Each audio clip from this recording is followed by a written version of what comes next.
पंचायत साक्षरता प्रेरक संघ धनबाद के बैनर तले बुधवार को जिले के सैकड़ों साक्षरता प्रेरकों ने रणधीर वर्मा चौक पर आक्रोश रैली निकाली और जिला मुख्यालय के समक्ष एक दिवसीय धरना पर बैठ गए। संगठन के अध्यक्ष मोहम्मद हकीमुद्दीन अंसारी ने बताया कि साक्षरता प्रेरक वर्ष 1974 से निस्वार्थ भाव से समाज के लिए अपनी सेवाएं दे रहे हैं, लेकिन सरकार की बदलती नीतियों के कारण वर्ष 2018 के बाद इन्हें काम से अलग कर दिया गया, जिससे हजारों प्रेरकों का भविष्य अधर में लटक गया है। धरने में प्रेरकों ने समायोजन की मांग के साथ साथ वर्षों से लंबित मानदेय के भुगतान की भी पुरजोर मांग की। उन्होंने साफ शब्दों में कहा कि यदि सरकार ने जल्द ही इस दिशा में सकारात्मक पहल नहीं की तो संघ उग्र आंदोलन करने को बाध्य होगा। धरना स्थल पर सैकड़ों प्रेरकों ने सरकार के खिलाफ नारेबाजी की और अपने हक की लड़ाई को जारी रखने की प्रतिबद्धता जताई। और अब जो है सो आप लोगों को बाहर कर दिया गया है, समायोजन के लिए आप लोग आए हुए हैं, क्या मांगे हैं आप लोगों की? हम लोगों का मांग है कि हम लोगों को जितने भी प्रेरक हैं सबको समायोजन किया जाए। अगर साक्षरता बंद है तो साक्षरता के इसमें सरकार का विभिन्न तरह का योजना चल रहा है, जैसे पहले चलता था, पहले हम लोगों को काम मिलता था, उसी तरह से हम लोग को काम दिया जाए। हम लोग का उम्र बीत गया है, 40 के पड़ाव में चले गए हैं, अब हम लोग कहाँ न मजदूरी करने के लायक है न कहीं नौकरी मिलेगी। आपके भरोसे थे, आपने वादा किया था कि आपका समायोजन किया जाएगा।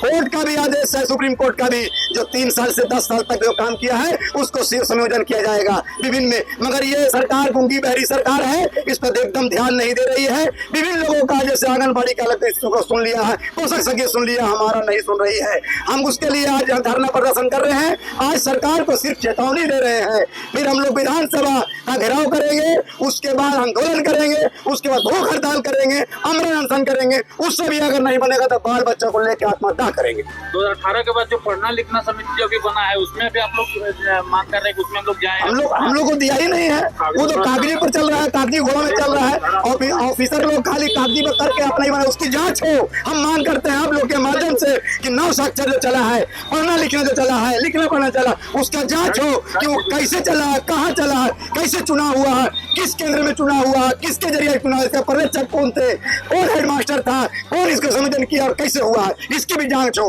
तो इसके अध्यक्ष तो डीसी है, तो उनसे आप लोग बात किए, कभी बात करने का प्रयास किए? 20 मरतबा किए हैं, 1 मरतबा नहीं किए हैं। माधुरी जिस समय डीओ माधुरी थी, जिस समय डोडे थे, उस समय से हम लोग क्या करते आ रहे हैं, मांग देते आ रहे हैं। मांग पत्र देखिएगा तो इतना हमारे पास रखा हुआ, मगर आज तक ने प्रशासन के कान में जो देख रहा ने सरकार के कान में जो देखा। उपायुक्त का क्या करना है इसमें? उपायुक्त का कहना है कि अभी केंद्र सरकार से हम लोग को कुछ आश्वासन नहीं मिला है, राज्य सरकार से आश्वासन नहीं मिल रहा है। जिस दिन राज्य सरकार केंद्र सरकार से आश्वासन मिलेगा आप लोग के हम साथ है। मगर हम डीसी साहब से कहना चाहते हैं कि डीसी साहब योजना के मालिक है, यहाँ पर अगर डीसी साहब चाहेंगे तो यहाँ का विभिन्न योजना है वो हमारे पर्यटक लोग को योजना में दे सकते हैं, रख सकते हैं। आप लोग किस बैनर तले हैं और क्या नाम हुआ?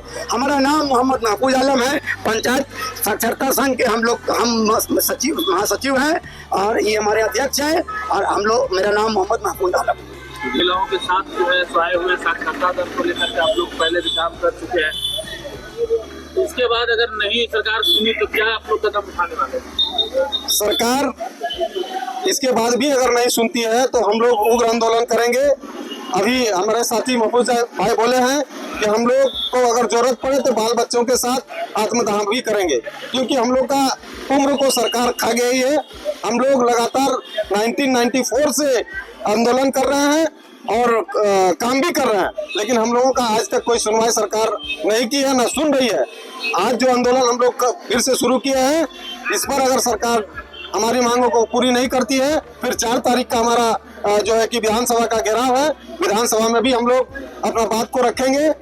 और हमारे खास करके ये बात मैं आप लोगों को बता देना चाहता हूँ कि ये जन्मदाता साक्षरता है, साक्षरता ही जन्मदाता है। साक्षरता के बाद सर्व शिक्षा अभियान आया, सर्व शिक्षा में ही हमारे प्रेरक साथी ने आपका जो है सर्व शिक्षा का समितियों का गठन किया है, चाहे ग्राम स्तर पर हो, विद्यालय स्तर पर हो, वहाँ पे पारा टीचर, शिक्षा मित्र सबका चयन साक्षरता कर्मी ने किया है। साक्षरता कर्मी को सुपरवाइजर बना दिया गया।